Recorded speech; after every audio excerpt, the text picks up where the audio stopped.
গ্রাম বাংলার আসল স্বাদ কোথায় পাওয়া যায় বলুন তো? রাস্তার পাশে এই ছোট ছোট ঝালমুড়ি আর বারো ভাজার দোকানে একদম তাজা কাঁচামরিচ কুচি কুচি করে কেটে তৈরি হচ্ছে স্পেশাল মশলা মাখা।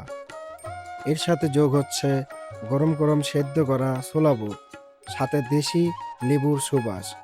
শুধু গন্ধতেই জিভে জল চলে আসার মতো অবস্থা। সব উপকরণ একসঙ্গে নিয়ে শুরু হলো আসল কারিশমা।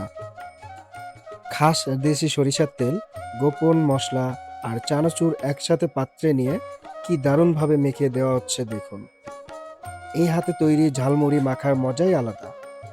কাঁচা মরিচের ঝাল, লেবুর টক আর মচমচে চানাচুরের পারফেক্ট কম্বিনেশন।